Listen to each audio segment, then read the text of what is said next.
We can all leave happy. So this is our press conference to preview the Newcastle game. We'll have an embargoed section that will make clear that it will be Friday, 10:30 in the evening. So to get us going, Pete Stevenson, Sky Sports. Vinny, good afternoon. Hope you're well. Good afternoon, yeah. Good. 3 teams separated by 2 points. It's starting to get very, very interesting now after your result at the weekend. What sort of qualities do you need now from your players over the next 3 games if this great escape is to happen? Well, I guess more of the same in terms of energy, in terms of I suppose how we've approached the games in recent weeks. And but there's 9 points still to play for, so 3 games is not a lot. 9 points is a lot, and that's what it's going to come down to ultimately. Is there a tinge of frustration from you that this team has maybe produced this form too little, too late? Because you told us all along this season that they'll evolve. But I keep frustration completely out of this place, That's important, so I don't live with that frustration, to be honest. But it does feel like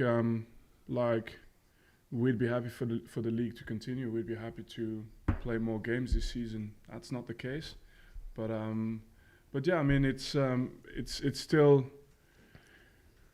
the mission for us to start every game with the hope that we can, with the belief that we can win a game, and that's still in the building, and that's a good feeling to have when you come into the toughest league in the world. We still don't know what's going to happen with the Nottingham Forest appeal against their points deduction. How much uncertainty is that creating for you? Because with 3 games to go, you still don't know what could be the final outcome. It doesn't create frustration for me at all. I don't really live with that. I mean, let's hope common sense prevails and people figure out when to make a decision as well. Let's be honest about this. But when would you like that decision to be made?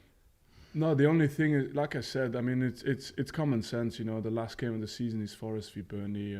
It's just common sense. Like I don't need to tell you that. The only thing is, I haven't worried about it all season. I haven't taking this as a factor all season, so I'm not going to start now, and it's still the same mindset for me. It doesn't play any part into what we're doing towards the next game. Psychologically, how are the players and how are you helping the players cope? I mean, have you got specialist staff helping with that mental approach at the moment? Well, we've always had that, even from the Championship. I think every team now, especially in England, will be having a lot of experts around the building, whether it's a psychologist, a nutritionist, call anything finishing with "ist", we have it in the building, but no journalist. But thank you. But in the end, I don't know. It's a culture thing for me. For me, it's really culture. Really, we can add any specialist to this discussion, but it's culture. The culture is to be resilient. The culture is to continue. And you don't build a culture because you're losing or winning. You just do it from the start. So it was like this, last season. 3 games to the finishing line this season, and we're still doing it. So fast forward a year from now, we'll still be doing it, no matter what. And in terms of the 3 games to come, when you were a player, you've often popped up and taken things to the wire. Yeah. How different is it dealing with that now as a manager? Because you can't affect things on the pitch, can you? No, but I do want every player in a team to believe that individually they can have a moment. There's 3 times 90, 95 minutes to play, and every minute offers an opportunity to have a moment that will remain in the club's history. And it's so rare in life that you get opportunities to have a significant moment like this. These guys will have the opportunity now in the next 3 games. And it starts with that belief yourself that this could be your moment, and we'll need it spread across the group because we've got 3 games to cover. Bit odd this weekend in that Luton play first on Friday night, and then you're obviously Forest are playing at the same time as you on Saturday. Part of your game management, will that involve keeping in touch with how Forest are doing at Sheffield United? No, not at all. We don't have that luxury in the Premier League to be the best team at managing games at the moment. We've got to go all out, and then like at Old Trafford, I think the game was a draw at some point, but we still had a couple of chances after we equalised, and that's what that's what works for our team right now. Fast forward a couple of years, maybe we'll have different ways to solve certain situations, but for us, focusing on Sheffield and Forest and Luton doesn't help us one bit. So we go, and if Luton win the last 3 games, they're the ones staying in the league anyway. So I don't think we can focus on this, and well done to them if that's what they achieve to do. We have to do what we have to do. That's the main thing. I guess you'll know obviously how Luton have fared though before you play, which is one scenario out the way. Yeah. Or I might create a bubble that powerful that I don't even find out before we play the game on Saturday. We'll see. Of course I'll know, but I'm just stating that it's incredibly important to be able to put that away. It's so important. Thanks for your time. Thank you. Pete, let's go to Wales on PLP.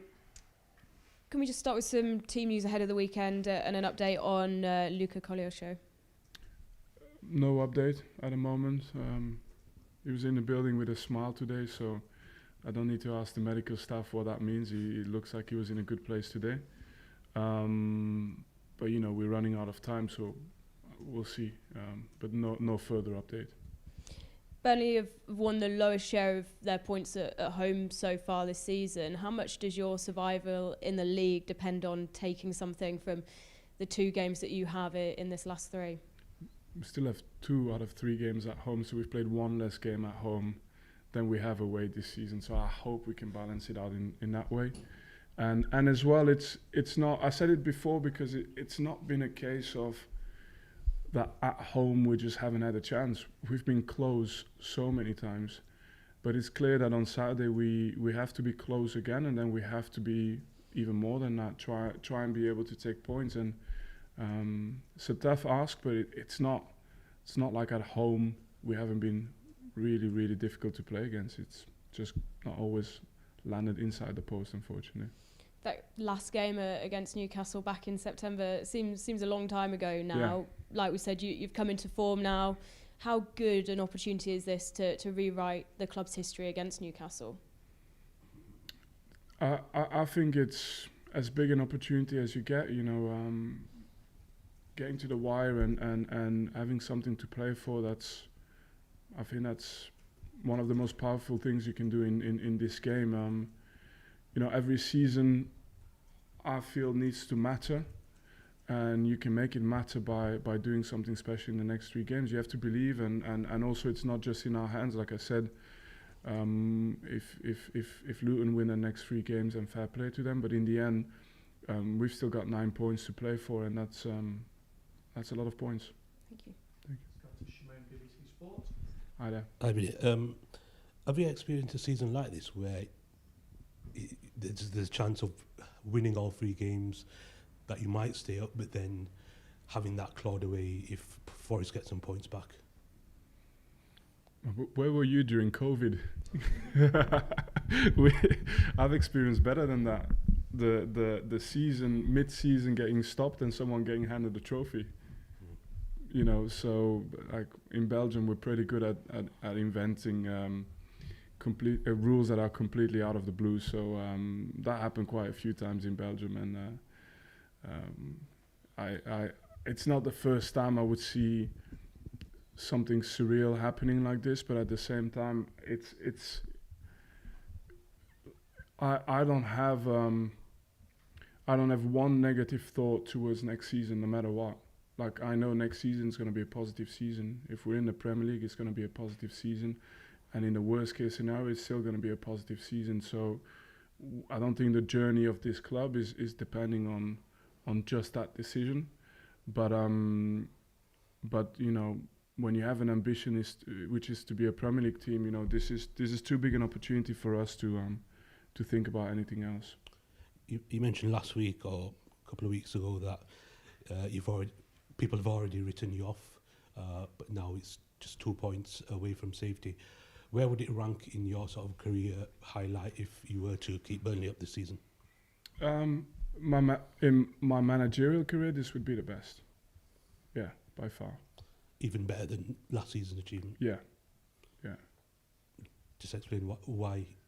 It's tougher. it's more difficult. It's less likely to happen, and as well, I think success at the end of success at the end of like suffering or sadness or whatever, it's even better. It's even better, and you know, like for me, last year was special. Don't get me wrong; it was also unexpected, so that made it also really good. But I think this year is like you become like some sort of Zen master at time. You know, you've got to control your emotions. You've got to face the group on a Monday. You've got to come with an inspirational message on the Monday to go to the Tuesday, to the Wednesday, to the Thursday, the whole week where everybody's asking themselves questions like, am I good enough? Should I be playing? And when I've played, you know, I've not played and performed. So, you know, and dealing with all of that, and then at the end being rewarded, that would be the best. And we will be rewarded. It's unfortunately only 3 games left, but fast forward 1 year, 2 years, 3 years, we will be rewarded. It's a matter of time. And will Saturday's game feel like the vibe of a last day of the season game, because Forest are playing who they got? Sheffield United. Sheffield United. Yeah. At the same time, score might filter through to the fans, and you might hear some cheers or groans around as well. So what's that mean? It means that there'd still be 2 games left, 6 points to play for, still be possible. It's been hard the whole season, and you know, we've been feeling that it's a last chance for a long time. Therefore, we don't have to necessarily make it any different. And it was the last chance against Sheffield, not so long ago, away from home. It was the last chance at Old Trafford. It was the last chance at Stamford Bridge, Brighton. So we just keep going. We don't have to have any fear. You said we were written off, so what's there to fear? You know, just go and go hard. Thanks. Thank you. From Radio Lancashire. You're delivering your inspirational messages on a Monday, Vincent. Yeah, Where do you get your inspirational messages from? on the Sunday. And where it could come from any source, anything. The easiest one is if a manager's talked bad about our team. So I'd love if Eddie did that today. Rather than praise, he just criticizes my team a little bit. Just that gets them going. That does the job. The other one is just to be able to, if you have a really tough time, to draw a line under it. So you need to give them, they need to understand why it's gone wrong. And they need to understand that we have a solution to make it better. And then go back to the basics that we swore we would never, you know, the standards we swore we would never drop. And go back to that and put that forward. And then eventually, gradually, through the week, I'm not saying on Monday everybody's starting, you know, is leaving, shouting, rallied up. But eventually, throughout the week, you just build up that confidence, that belief, and you get it out of anything. Could be anger, could be a good moment, bad moment, but anything should fuel your motivation. That's how you do it. And do you draw that inspiration from outside of football sometimes, for you personally? Because you said you've got to be a Zen master. You can't be this philosophical and this relaxed about it all the time, surely. No, but the Zen master thing is more of a joke. It's more in this sense that you're because I have to be angry as well sometimes. And when I say I have to, it's not I'm angry for myself or I'm angry because it's an emotion that I have to show the players as well my emotions. I have to show them that I'm angry about something or I'm happy about something. So the being calm is just more in making sure that when you show those emotions, you do it at the right time. Because being angry at the wrong time, problem. Being happy at the wrong time, problem. But you need to show your emotions, and I don't think you'll see me as that Zen all the time. But usually I'm in control of when I show my emotions because I feel that that's what's needed for the team. In terms of the actual game, what do Newcastle present and pose? What kind of problems do they give you? And everybody has a weakness, I guess, and you're probably not going to sit here and tell us what it is, but you will have analysed all that. Yeah, so the problem is they have not a lot of weaknesses and they have a lot of strengths. So, but it's a game at Turf Moor. Anything's possible. Their strengths is, I remember we played them in pre-season just before this. Basically, it was one of the last games we played in pre-season before we started the championship. So before we went to Huddersfield in the championship, we played against Newcastle. They beat us 7-0, I think, or something like this. And so if you ask me if I was already aware of what the Premier League would be, well, in the first pre-season I had going into the champ, in the back of my mind, I already have with that championship winning team, like we're not ready to play against these teams, but we were perfectly fine to play against the championship team. So Newcastle were kind of the first view of what a Premier League team looked like for us. Athleticism, speed, players who are experienced but also tactically versatile, technically capable, and goal threat in many ways, whether it's set plays, whether it's runs in behind, whether it's counter pressing, and that's been the Premier League for us the whole year. But our players have improved, and I can say that we look forward to have another go at the challenge. Like, can we close the gap? That's always the job that we have as a coach and as a team. And I was going to say Eddie Howe sat in that very chair, but that's not true, because it wasn't this nice in here back in those days, let me tell you from experience. No. So he knows Burnley, he knows what the place and the people are about. He's got a milestone coming up, Newcastle manager, 100 games in charge.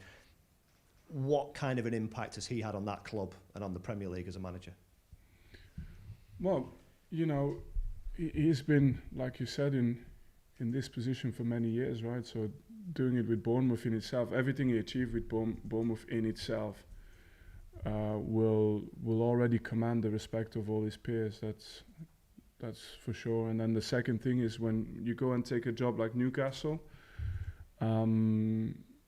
it shows that when you make the step, like he's obviously done something to this place, reaching the Champions League, and also it's the way they play. It's very representative of what you would associate with Newcastle, right? So good coach, like I said, really talented when he was already at Bournemouth, and he's been able to show it even more with a better team. There used to be 3 or 4 of us sitting in a changing room, by the way, when he was the manager here. Was that? There used to be just 3 or 4 of us sitting in a changing room doing these interviews when he was manager here, yeah. Yeah, so you're the one who stopped that trend, and they've had enough of it then. Clearly. And all those people with ist at the end of the name? Yeah. I wonder if you've got an escapologist. Escapologist, what does that mean? Oh yeah, I know what you mean. Got you. We need one. Well, we'll have a few after this season, hopefully. Thank you. How long did you think about that for? Let's go to Matt, and then we'll finish it Sonny at the back. When a gag needs an explanation. Hi, Vinny. When you look at your team now compared to when you played at St James's Park back in September, what sort of improvements have you seen from your side? They've improved in nearly every aspect of the game, and still far from being the finished article. That's why for us the work continues in many ways, not just like, look, Saturday we need a result. Of course that's a priority, we need a result, but by the way, we've still got huge opportunity to become better, and as a coach that's exciting.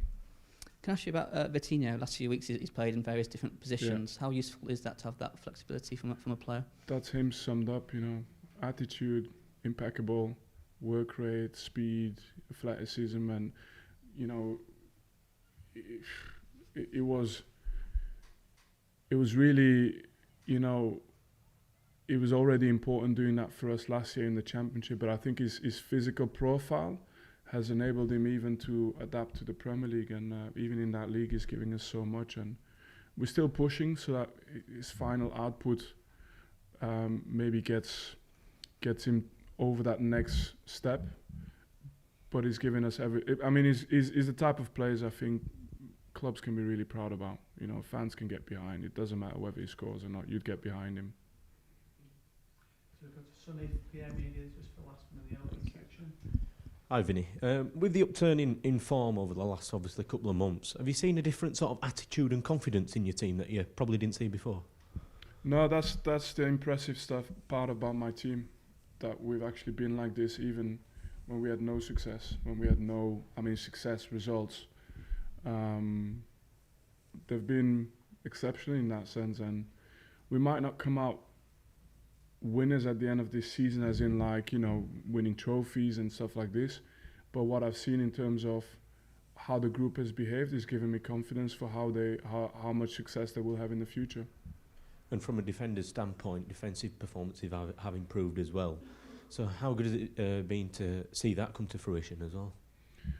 It's just, but the biggest thing defensively in this league is to adapt to the speed of this league. It's speed on every level, either running speed, running power even, but also speed of thought, handling, and you just got to move your feet quicker. You got to think ahead as a defender. And I've been in this position myself. I wasn't the defender at 21 years old or 22 in the Premier League that I was 2 years later at 24, 25.